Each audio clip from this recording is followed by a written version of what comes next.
anyị na Chineke nna nke pụrụ ihe niile onye ọ bụ naanị ya na-azọpụta onye ọ bụ naanị ya bụ okwu ya niile bụ ihe na amen anyị wee na-asị ezi ebube dị ngọzi na n'ụtụtụ na ịja mma na nsọpụrụ site n'ebighị ebi ma ruo n'ebighị ebi ise ise ise. Welcome, my amazing viewers. Thank you so much for joining me on my program once again. I appreciate you wherever you are joining from. If you have not subscribed to my channel, please kindly subscribe to my channel.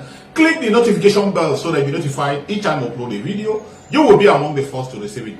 Thank you so much and remain blessed. If you are joining me from Africa, Asia, Europe, America, Australia, or any part of the world, I thank you very much for your contribution. Please, each time you watch my video, go to the comment section and put down your comments.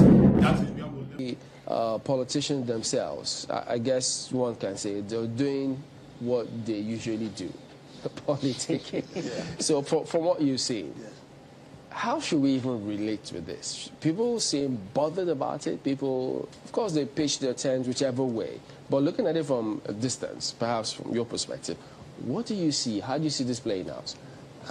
I see optimism. I see hope. On the part of? In the general political environment. The environment. Okay. I want you to understand that in the previous 3 presidential elections, we were almost in a pre-war situation. There was so much stress. There was so much threat of violence. But today, things are different. Things are calmer. The party conventions, the national party conventions, were democratic. They were devoid of any of chaos. Now, there's nobody is talking about war, threats of war if you don't win. When in 2011, people actually rioted after the election because the tension had already been built into it. In 2015, in fact, it was like if we don't win, there will be bloodshed. So 2019, it was the same thing. There was desperation in the system. There was some kind of desperation on the part of the candidates that were the major candidates. But today, that's not there. We have a calm environment that we are going to have elections. Okay. But more interestingly, we have a third force for the first time, a credible third force. In fact, I was going to say that. Yeah. When you say today it appears calm, could that be largely or partly owing to what you just spoke about, the third force? Because almost every region, I mean, if you have some leading candidates, if I could describe them as that, looking at the figures and the way people speak about them, if you have 4 parties, maybe like say the NNPP, Labour Party, APC, PDP, you have different groups from different parts of the country who seem to see some rallying figure. Yeah. So could that be part of the reason why it appears calm? Obviously, that's one of the reasons. You know, it's not the one reason, one factor situation. But the fact that first the APC considered its candidacy to the south already removed a major element of tension. The PDP, in spite of disagreement which persists, still conducted maybe because of the experience in doing so, a very credible convention. And so the 2 candidates have emerged. Fortunately, the 2 candidates have not shown that level of desperation we had in 2019, 2015, 2011. There's a reason. They have been in the field. They are veterans. Some say because they're friends. They are friends also. So, and where we find ourselves is head or tail you win, because it's government of the rich for the rich. Well, it sounds like you're saying that there is no difference within the 2 leading parties. No, there's no difference, of course. Am I to tell you that? I mean, look at where Atiku is coming from. Atiku was PDP, APC, AC, now PDP. What about the other 2? The other 2? And, of course, we know Obi, Abga, PDP, Labour. Is there any difference? You think that if there's a difference, people can change so dramatically? No. Okay. We don't have strict ideological parties. What we have are collections and clubs for winning elections and power. We'll come to that because I think that is very, very important, Very important, yes. especially talking about the internal politics and Yes. all. But to the dynamics that you spoke about the other time of, how the elections are, building up and the rest of it. Yes. How significant is the voting population that has increased by, I think, 12 million according to INEC? Yes. How significant is that in the build up to these elections? No, but voting populations have always grown. It's a demographic reality. Populations grow every 4 years, so it doesn't matter whether it's 6 million or 12 million. I don't think that's a factor in the calmness and the pre-election stability that we have today. So you don't see that playing any significant role in the impact of the elections or how people will respond? No, it does play. I'm not dismissing it. Okay. But everything is always multifactorial. It's not one issue that will determine. I am very sure that first, the president is not returning. So there's no desperation for him to want to muzzle, Then secondly, very critically, the APC was able to agree to shift power to the south. If that had not happened, we will not be where we are today. And so there are many factors that contributed to stabilizing the politics. This calmness that you talk about, Yes. do you see it reflecting in the voter turnout? Because what we have seen over the years, Yes. just as you've said, voter register increases every 4 years. Yes. However, the Turnout. percentage of turnout decreases even with the increase. Yes. So do you see this calmness Yes. playing out in the turnout of It voters? should be. I'm not in the business of soothsaying. It should be. It should increase it because if people are not be scared of the voting booths, they should be able to come out. But one critical point, which I think you are driving at, is the digital factor, The demographic of the mobilization- voters. the mobilization that has taken place among young people. Just as people used the internet to mobilize revolutions in the Arab Spring, we're beginning to see that here, that the young people are mobilizing themselves through digital channels. And that is going to affect the turnout. There's no doubt that people will turn out. I expect that there will be more, the turnout will be greater in 2023 than ever before. Just a moment, Jimmy. Yes. Also, if you listen to our review guest the other time, was saying that while it is significant what you have said, Yes. the people who have hitherto been a researcher determined the outcome of the elections are not on social media, don't have digital devices and all of those things. So I'm wondering what your take is on that. Most of the people who determine the outcomes, their interests are different. There are other modes of mobilization. Parties mobilize, candidates mobilize. If you're a candidate, you want people to come out and vote for you. So there are other channels of mobilization. The additional and improved digital channel is going to make mobilization turnout to be a lot larger. And the calmness, if people are not scared of you, they don't think that if they get to the polling booth, they are going to run into hoodlums, or there will be violence or gunshots. They will come out and vote. And apart from that, there's a lot of dissatisfaction with governance in Nigeria today. People want change of a better, a government that focuses on their problems. Everything is not working. The people are getting poorer. There's nothing that we need.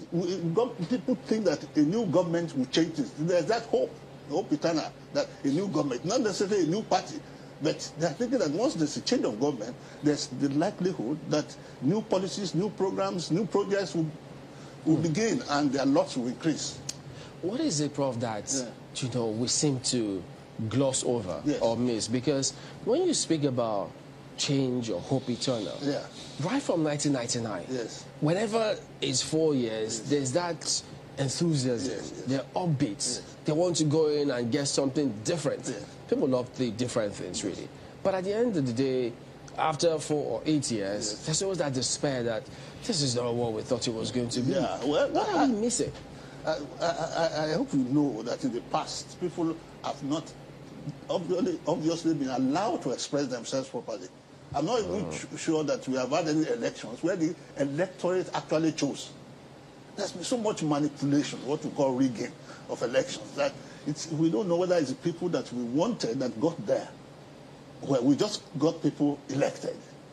And apart from that, our political culture is still on the side of almost feudalism, aristocracy, autocracy, in which the president, the governor becomes an emperor. You have a constitution that gives all the power to the president and the governors. And the power corrupts, they say. Absolute power corrupts. Absolutely. So the governors do what they like. Governors control the treasury of the state. The president can appoint anybody, can spend any amount he wants, irrespective of even the budget. So it is leadership. And National Assembly cannot seem to do anything about it. Because they are also part of the cabal. That speaks to me for the challenge of institutions over individuals. The laws are strong and well. The laws are there and seems to be very detailed and clear about some of the approach to some of these things. So if the laws are there and the institutions are there and the individuals are as strong as they are over the institutions, doesn't that in a way taper to what Chamberlain is talking about, what we're missing? You see, there's certain areas of Nigerian discourse that is not controversial. Our institutions have not been allowed to work. You know, it's so much, I think maybe Socrates or Aristotle, where there's no law, there's no sin. But in this place, where there's no implementation of the law, we have laws, but the laws are not followed. They are not, because the individuals override the laws. The governors override the laws. The rich override the laws. The powerful, even the violent hoodlum overrides the law. Does that make the system helpless? Well, right now, what we are looking for is strategic leadership. Somebody who will see the totality of these problems and create policies and programs that will resolve them.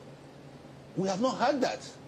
Okay. Yeah. Well, we'll build a little further subsequently on when you spoke about how things got awry, maybe from time, maybe 1999, recent history till now. But let's get to Abuja. Marco has got some questions for you as well. Okay. Thank you, Chamberlain, and good morning, Prof.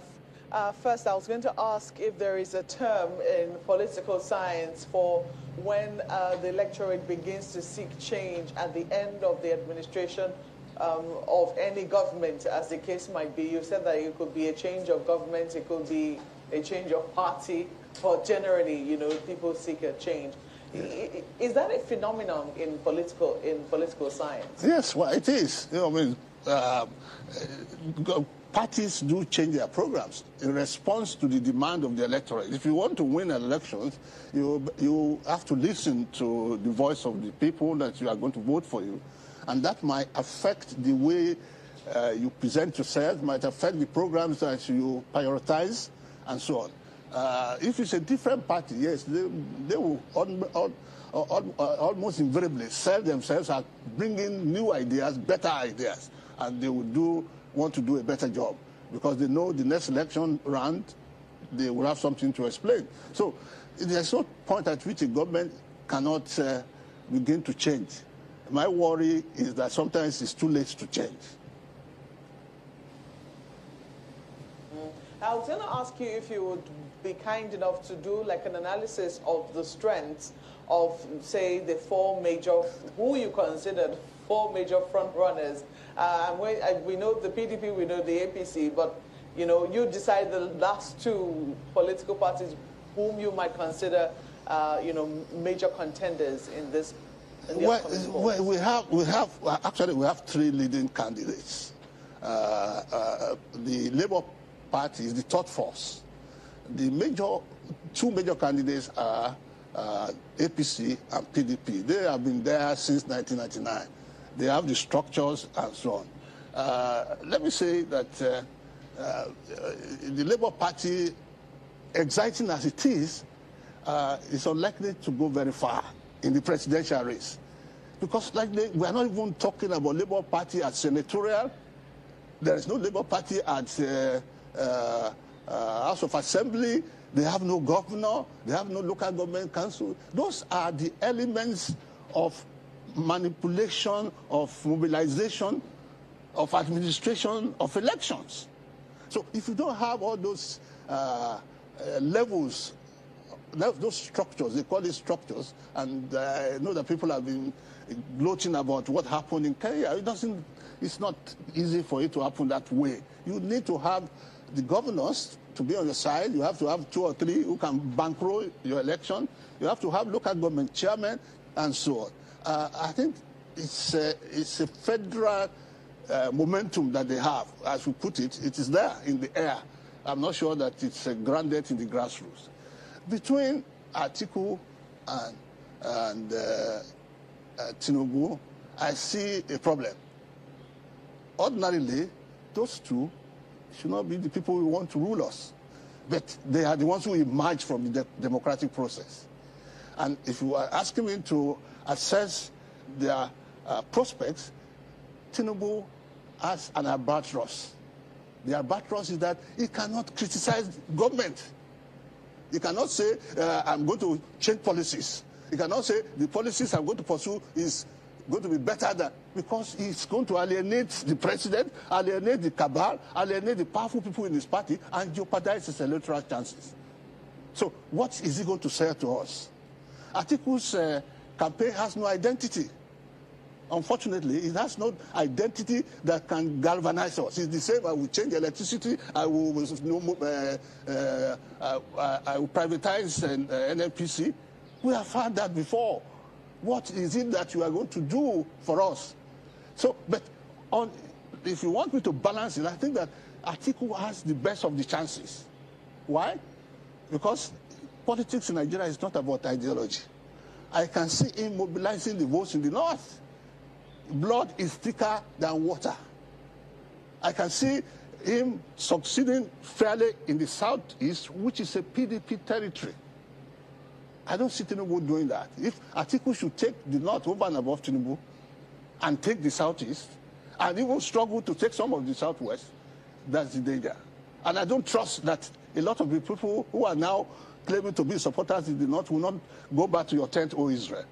So that's why the chances of Tinubu are slightly less than that of Atiku. I'm looking at some of the analysis that the papers have done this morning. I do not know if you have seen it as well. I think it was leadership newspapers that had that particular headline, something along the lines of Nigerians seek competence above party, religious, ethnic considerations. As a political scientist, what's your first reading of that particular headline? Well, that's it. That's what we want. There's no dispute. There are many things in which we do not dispute. That's why Peter Obi is attractive. That's why I see him as a good motivational speaker who has been able to mobilize us to say, this is how government should be run, and this is how I want to run it. But at the same time, we are dealing with a democracy. We are dealing with theory and practice of democracy. In a democracy, you have to have structures to mobilize people to go and vote for you. On the election day, you will need about 5 or 6 people who will be your agents, your observers, your this thing. You have to pay for it. What you find that if you are a weak party, people are going to buy off your agents and they will look the other way or walk away from the polling booth. So we definitely have used the word strategic leadership. That's what we are looking for. Somebody who will propel us into the second, second world, not first world. We can't get there immediately. We thought we were going to get there because Okojo-Iweala told us that if they are persistent with the policies of Obasanjo, we would have been in the second world, one of the 10 leading economies in the world in 10 years. When we aborted that, we didn't continue with the policies. We took all the money from the reserves, and so we are back to square one. We are even owing more than we were owing in 1999. So we need that kind of leadership. And so when people say that's what Nigerians want, we will not want that. That's what we want. But Prof, how do we get it? Can we afford to underrate the candidature of the NNPP, Kwankwaso? Because, I mean, if he, as they say, they will go the whole hog, they're not aligning with anybody. Because in the last governorship elections, he held his own, his party. His candidate actually, they took the election to a second ballot between his candidate, who many considered an underdog at the time, and the incumbent governor, who they actually say he won, but eventually second ballot, the governor strongly, but it wasn't easy. And now he's from there. So, and given the way they vote, because you have many people who will tell you what determines victory at elections. They are not those kind of things that you see and you can easily say this is what's going to happen. Yes. So, with his candidature, it could be a different dynamics up north, because if he holds sway in Kano and then wins several other positions or several other votes across the board, what happens? If he wins in Kano. So Kano is not Nigeria. It's all if for all of them at this point. No, for all of them. For Tinubu and Atiku. It's still a big if for both of them. It's not if at all. It is, the probability is high that either of them will win. But when you talk about Obi and Kwankwaso, they are talking of people who are building new structures. As parties that have been there for 23 years, that have standing structures. So Kwankwaso can mobilize a lot in Kano. And don't forget that Shekarau, who is also a mobilizer in Kano, has moved away from him to... so he has to share Kano with APC and with PDP, with Shekarau and Ganduje. So if he wins 1/3, even let's say he win 50% of Kano, where is he going to win again? I mean, the people are sitting there, the governors are waiting for you as a candidate. They are the ones who manipulate the system. The chairman of local governments are keeping their allocation for the month or two. But the interesting thing about that is when they say the governors, they may control the party structure and things like that. But how do we throw in the biometric voting system of INEC into this equation? They all have one vote. So if that system, as INEC has said it, is as straightforward as many say it is, there's a limit to manipulations from those guys. Well, unfortunately, INEC may be able to do a lot of theoretical things. But you see, theoretical, biomedical and all those. But you see, the practical thing, I'm talking from some experience of having participated in several elections. I'm praying that Nigeria will change to the point that we will be able to say that this man who we declared as the winner is actually the level, the sources of election rigging is not at INEC's desk. It is before it gets to INEC. What do you do about biometrics when you have underage children in their millions voting? When you have people who you do not see for religious reasons voting, and you don't know how many of them. What is biometrics? You know, biometrics will work up to a point. But those who are determined to frustrate the system have avenues for doing it. So even when you transmit electronically and all those things, what are you transmitting? It's like the elementary computer statement of garbage in, garbage out. It's what you put in that you get out. Is it a choice on our part that, what you just mentioned now, which we've heard for many years? Yes.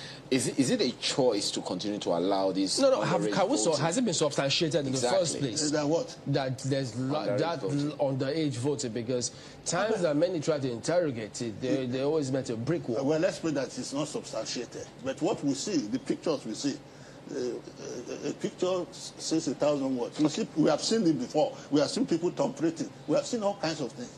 If you turn your eye away from them, in some areas, riggers are protected by the system. Okay. How many policemen do you have? In any case, if you get your budget to include the police and all those who regulate, you get away with anything. So I'm hoping that we will have, I have a feeling that we will have a better election. Because part of this calmness and optimistic environment that has been created is that we've seen incumbents lose election in Edo State, in Osun State. That is a good development for us, that the party in power did not rig those elections and INEC did not cooperate to rig the election. Okay. So we are hoping that that will be a national thing, not a local partial commitment. Talking about parties, yes. What's your take on these various levels of internal party wranglings that we have playing here and there? On the front page of one of the papers this morning, you mentioned about 2 or 3 political parties having internal wranglings that are quite significant. Only maybe just 2 of them are as prominent as they are, the APC, the PDP, and the rest of them. But what's your take on that, and how is that likely to affect the entire process in the build-up? Not the entire process. It will affect the party that is not putting its act together. Let me say something that is a usual thing. Parties get into these altercations immediately after primaries. Because everybody has come with ambitions. You want to be governor. If you notice, people are shifting from one party. Once they don't get what they want, they think they will move. They will go from PDP and become governorship candidate in Labour Party or ADP or some other party. There's always that tension because people struggle for these positions, and they struggle because they are. Thank you so much for your patience to watch from the beginning to the end. I hope you have learned something from the video you have just watched. The video you have just watched is to bring information to your doorstep and for educational purpose. It is not to demonize anybody. Let us watch continuously and see who can be able to make a sense out of every nonsense we are seeing. We must continue. We move. It doesn't matter what they do. It doesn't matter what they say. They will kill us. Kill them. At the end of the day, Biafra is here. Thank you for watching. If you have not subscribed to the channel, please kindly subscribe to the channel. Click the notification bell so that you're notified each time I upload a video. You will be among the first to receive it. Thank you and remain blessed. Bye-bye. See you again.